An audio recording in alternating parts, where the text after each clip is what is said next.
El sol de julio caía a plomo sobre el lavapiés, convirtiendo el asfalto en un espejo tembloroso. Samuel Adebayo sentía el calor pegajoso bajo el uniforme de la empresa de mensajería. Cada pedalada en la bicicleta de reparto, una pequeña batalla ganada contra la gravedad y la canícula madrileña. Conocía cada esquina del barrio, cada grafiti que decoraba las persianas metálicas, cada aroma que se escapaba de las cocinas del mundo entero, concentradas en aquellas calles estrechas y vibrantes. Lavapiés era un caos organizado, un mosaico de culturas donde a veces, solo a veces, lograba sentirse uno más y no el otro. Hoy, sin embargo, el aire parecía más denso, más cargado que de costumbre. Al finalizar su turno, con la espalda dolorida y la mente anhelando la tranquilidad de su pequeño apartamento, Samuel empujó la bicicleta hacia el portal de su edificio, una construcción antigua con un patio interior que alguna vez debió tener su encanto. Justo cuando introducía la llave en la cerradura del pesado portón de madera, una voz pastosa y cargada de una autoridad autoimpuesta le sobresaltó. «Adebayo». Samuel se giró lentamente. El señor Lorenzo Valcárcel, administrador de la finca, le observaba desde el umbral de su propia puerta en la planta baja, con esa expresión de perpetua suficiencia que tanto le caracterizaba. Valcárcel era un hombre de mediana edad, de piel pálida y ojos pequeños que parecían escrutarlo todo con desconfianza. Su incipiente barriga se tensaba bajo una camisa de tonos neutros, siempre impecable. «Buenas tardes, señor Valcárcel», saludó Samuel, esforzándose por mantener un tono neutro. «Otra vez con la bicicleta por el portal, ¿eh?» El administrador hizo un gesto de desaprobación hacia el vehículo. «Ya le he dicho que estas cosas deben dejarse en el cuarto habilitado o en la calle. Ensucian las baldosas». Y el olor a goma quemada, algunos vecinos se quejan del olor. Samuel miró las ruedas de su bicicleta, limpias. El cuarto habilitado era un diminuto trastero lleno de trastos viejos del propio Valcárcel, y el supuesto olor a goma era una invención más. Era el preludio habitual, la melodía desafinada que Valcárcel componía cada vez que quería marcar territorio. «Lo siento, señor Valcárcel, acabo de llegar del trabajo, está limpia. La subiré a casa enseguida», respondió Samuel, sintiendo como una invisible red de incomodidad comenzaba a tejerse a su alrededor. «A ver si es verdad. No queremos problemas en la comunidad. Algunos somos muy sensibles a ciertos aromas exóticos que a veces suben por el patio. Hay que mantener una higiene, ¿comprende? Una convivencia ordenada». La palabra exóticos flotó en el aire viciado del portal como un insecto molesto. Samuel asintió, apretando la mandíbula.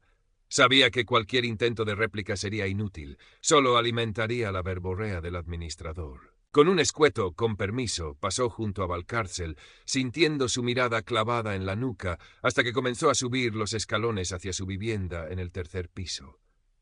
En la intimidad de su pequeño apartamento, un espacio modesto pero ordenado que había convertido en su refugio, Samuel dejó la bicicleta junto a la entrada y se dirigió directamente al fregadero para lavarse la cara y los brazos.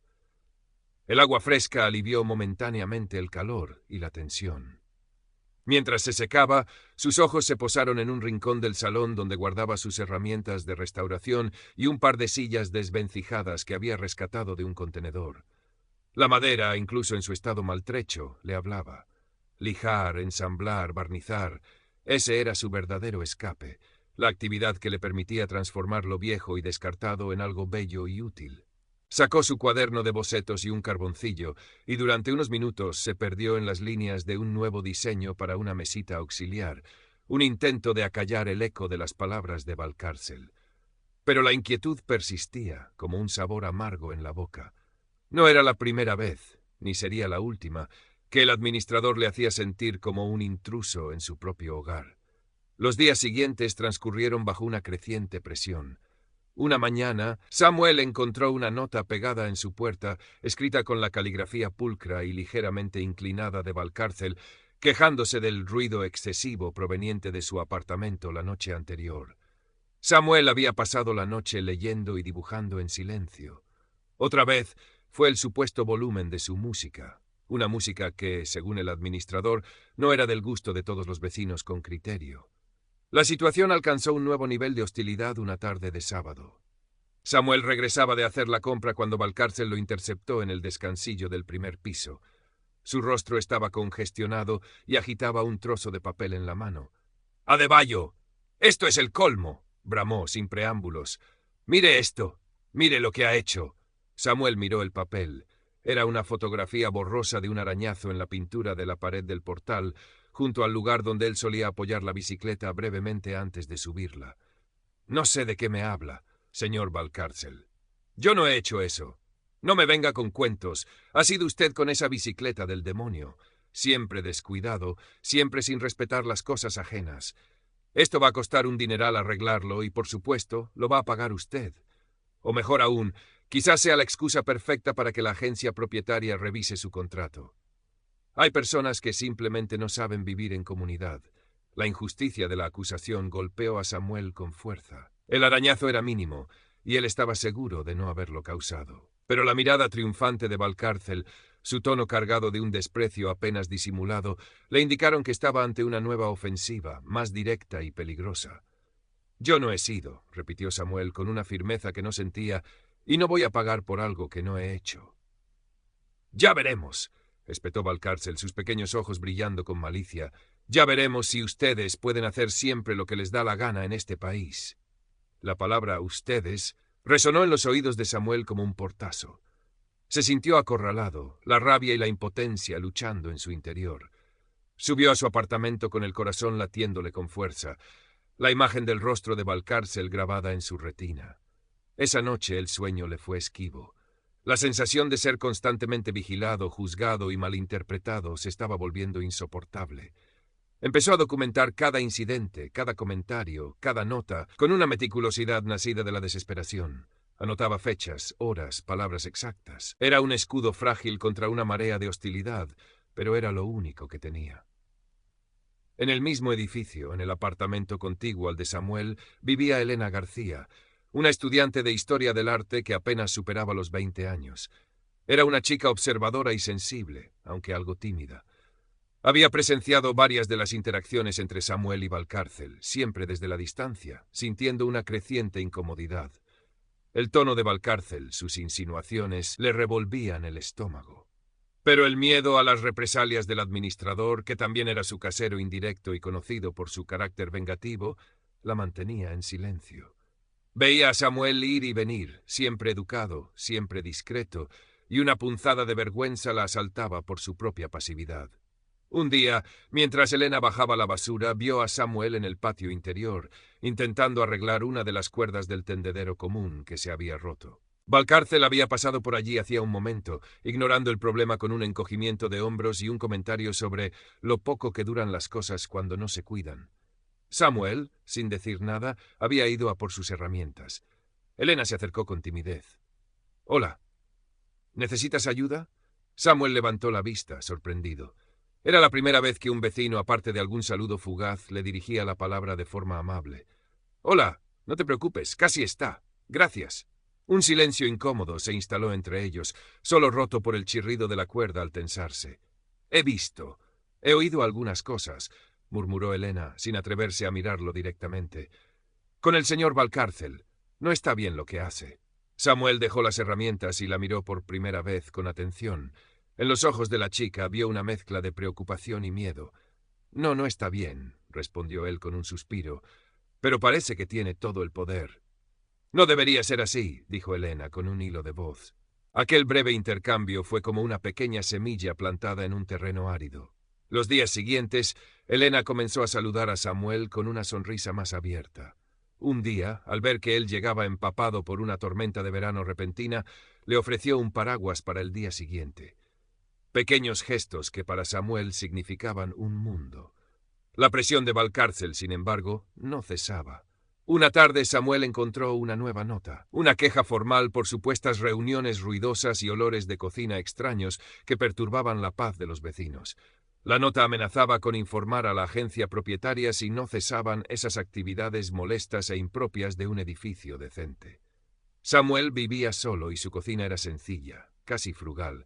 La acusación era tan absurda que por un momento sintió ganas de reír, pero la risa se ahogó en una oleada de desesperación. Esa noche no pudo más. Llamó suavemente a la puerta de Elena. Cuando ella abrió, con expresión interrogante, Samuel solo pudo decir: «Perdona que te moleste. ¿Podría hablar contigo un momento?»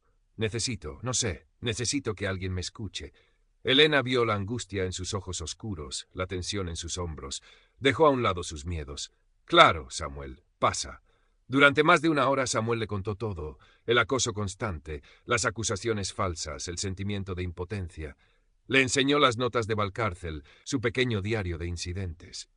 Elena escuchaba en silencio, su rostro reflejando una mezcla de indignación y tristeza. Cuando Samuel terminó, con la voz quebrada por la emoción contenida, Elena sintió una oleada de rabia contra Valcárcel y una profunda empatía por su vecino. «Esto es intolerable, Samuel», dijo con una firmeza que la sorprendió a sí misma. «No puede seguir así. Tenemos que hacer algo».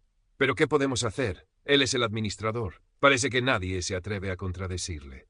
«Quizás no estés solo», respondió Elena, pensativa. «He estado buscando un poco en Internet sobre los derechos de los inquilinos, sobre cómo denunciar el acoso inmobiliario. Y también creo que deberíamos hablar con otros vecinos, discretamente. Quizás Valcárcel no solo te molesta a ti». Así comenzó una extraña alianza. Elena, con su conocimiento de la burocracia y su habilidad para encontrar información, se convirtió en la investigadora. Samuel aportaba los hechos, la dolorosa experiencia de ser el objetivo. Juntos empezaron a trazar un plan. Elena descubrió una pequeña asociación de barrio que ofrecía asesoramiento legal gratuito a inquilinos en situaciones de abuso. También recordó haber oído a la señora Carmen, una anciana viuda del primer piso, quejarse en voz baja de las manías y los caprichos de Valcárcel, especialmente desde que el edificio había empezado a atraer a gente nueva. Con mucha cautela, Elena se acercó a la señora Carmen. Al principio, la anciana se mostró reacia, temerosa. Pero cuando Elena le habló de Samuel, de la injusticia flagrante de las acusaciones, algo en la mirada de la señora Carmen cambió. Recordó a su propio hijo, que había emigrado a Alemania hacía años, y también había sufrido la hostilidad de quienes lo veían como un extraño. Con voz temblorosa, la señora Carmen admitió que Valcárcel le había subido el alquiler de forma injustificada hacía unos meses, aprovechándose de que ella no entendía bien los papeles. No era lo mismo que el acoso racial que sufría Samuel, pero era otra muestra de la arbitrariedad del administrador. Mientras tanto, Valcárcel, sintiéndose quizás envalentonado por la aparente pasividad de Samuel, decidió dar un paso más. Una mañana, Samuel se despertó y descubrió que no tenía agua caliente. Al preguntar a Valcárcel, este respondió con una sonrisa cínica que había una avería complicada en la caldera que afectaba solo a algunas derivaciones y que tardaría unos días en arreglarse. Curiosamente, ningún otro vecino parecía tener el mismo problema.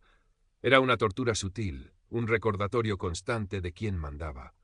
Este último acto fue la gota que colmó el vaso para Samuel. La dignidad pisoteada, la sensación de vulnerabilidad en su propio hogar, se transformaron en una determinación fría. Ya no se trataba solo de aguantar, sino de luchar. «No va a pararnos», le dijo a Elena esa tarde, sus ojos brillando con una nueva intensidad. «Vamos a esa reunión, y vamos a contar la verdad». La reunión informativa convocada por Valcárcel se celebró una tarde calurosa en el pequeño y sofocante cuarto de la comunidad, apenas un trastero grande con unas pocas sillas desparejadas. Unos 10 vecinos acudieron más por curiosidad o por no querer enemistarse con el administrador que por un interés genuino. El aire estaba cargado de una tensión casi palpable. Valcárcel se había colocado al frente, detrás de una mesita plegable, con un fajo de papeles en la mano y una expresión de grave solemnidad que apenas ocultaba su satisfacción. Samuel y Elena se sentaron juntos, un poco apartados del resto. Valcárcel carraspeó y comenzó su discurso. Habló de la importancia de la convivencia pacífica, del respeto a las normas comunitarias y de la necesidad de mantener el prestigio del edificio. Luego, sin nombrar directamente a Samuel al principio, empezó a enumerar una serie de incidentes recientes que, según él, estaban perturbando seriamente la tranquilidad de los vecinos de bien. Ruidos a deshoras, olores extraños, falta de cuidado con las instalaciones comunes e incluso actitudes poco colaboradoras y hasta desafiantes. Cada frase era una flecha envenenada dirigida a Samuel. Algunos individuos, continuó Valcárcel, dejando caer ahora su mirada sobre Samuel, parecen no entender que vivir en comunidad implica unas responsabilidades. Y cuando esas responsabilidades se incumplen de forma reiterada, la administración tiene el deber de tomar medidas. Medidas drásticas, si es necesario, para proteger el bienestar de la mayoría. Samuel sintió la sangre hervirle en las venas, pero se obligó a mantener la calma. Elena le puso una mano en el brazo, un gesto de apoyo silencioso. Cuando Valcárcel hizo una pausa dramática, esperando quizás alguna muestra de sumisión o arrepentimiento, Samuel se levantó lentamente. Todas las miradas se clavaron en él. «Señor Valcárcel», comenzó, su voz sorprendentemente firme y clara, a pesar del temblor que sentía por dentro, «ya que ha decidido convocar esta reunión para hablar de mí, aunque sea de forma indirecta, me gustaría tener la oportunidad de responder y de aclarar algunas cosas». Un murmullo recorrió la sala. Valcárcel frunció el ceño, visiblemente contrariado. No esperaba una confrontación directa. «Usted me acusa de ruidos, de olores, de dañar la propiedad», continuó Samuel, mirando ahora a los otros vecinos. «Me acusa de no respetar las normas. Pero la verdad es muy distinta. La verdad es que desde que llegué a este edificio he sido objeto de un acoso constante por parte del señor administrador». Sacó de una carpeta las notas que había guardado, el pequeño diario. «Tengo aquí notas con quejas por ruidos que nunca hice, por música que nunca escuché a volúmenes altos, quejas por olores exóticos cuando mi cocina es más sencilla que la de muchos de ustedes. Se me acusó de dañar la pintura del portal, algo que no hice, y esta misma semana casualmente me he quedado sin agua caliente, una avería que parece afectarme solo a mí». Elena se levantó entonces. «Yo soy vecina de Samuel», dijo, su voz un poco más aguda de lo normal por los nervios, pero decidida, «y puedo confirmar que muchas de estas acusaciones son falsas. He visto cómo el señor Valcárcel trata a Samuel, con desprecio, con insinuaciones que no se atrevería a hacerle a otros vecinos». Valcárcel se puso rojo de ira. «Esto es una conspiración, una difamación», gritó, golpeando la mesa. «Esta gente siempre se hace la víctima. Vienen aquí a alterar nuestro modo de vida y encima se quejan». «¿Esta gente? ¿A qué se refiere con esta gente, señor Valcárcel?», preguntó Samuel, mirándole directamente a los ojos. «¿Se refiere a la gente con un color de piel diferente al suyo? ¿A la gente que viene de otros países a trabajar honradamente?». La pregunta quedó suspendida en el aire denso de la habitación. Varios vecinos se miraron entre sí, incómodos. La señora Carmen, la anciana del primero, tosió discretamente y luego, con una voz sorprendentemente fuerte, dijo: «Pues a mí, el señor administrador, también me subió el alquiler sin mucha explicación. Y no soy gente de fuera». Otro vecino, un hombre joven que hasta entonces había permanecido callado, añadió: «Y a mí me amenazó con una multa por dejar el carrito del bebé un momento en el rellano. Dice que son las normas, pero a otros se lo permite». La fachada de Valcárcel comenzó a desmoronarse. Su ira se transformó en una serie de balbuceos incoherentes sobre el orden y el respeto. Intentó desacreditar a Samuel, mencionando informes desfavorables que curiosamente no pudo mostrar.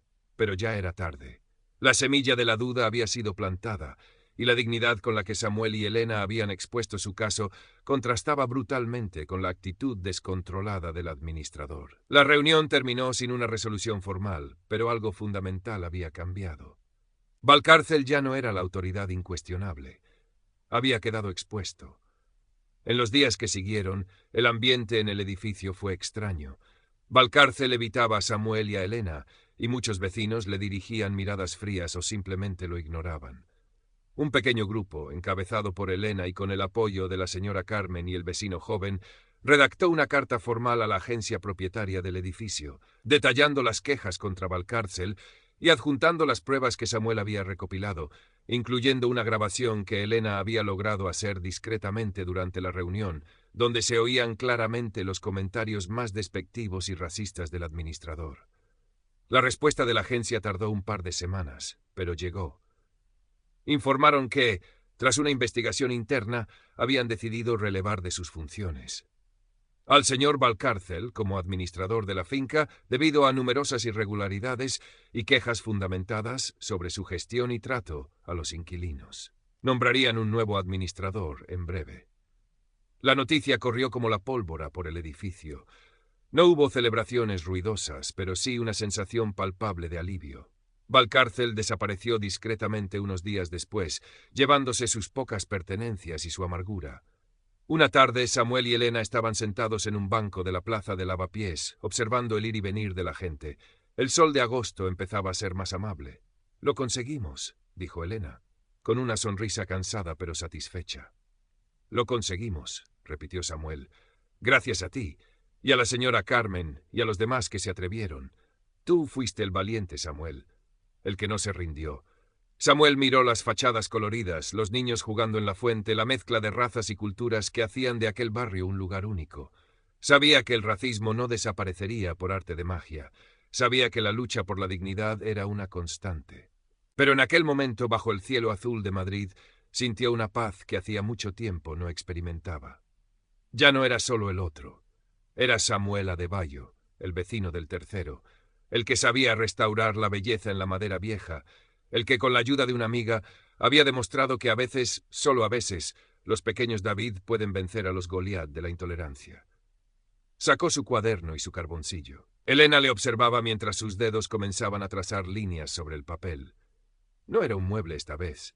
Era el rostro sonriente de un niño que perseguía una paloma, la silueta de una anciana que tomaba el sol, el perfil de una joven estudiante que leía un libro. Eran los rostros de su barrio, de su gente. Y entre ellos, con una dignidad recién conquistada, estaba también el suyo. La pequeña cicatriz cerca de su ceja izquierda ya no le parecía una marca de vulnerabilidad, sino un testimonio de resistencia. El verano seguía su curso, pero algo en el aire de Lavapiés para Samuel había cambiado para siempre.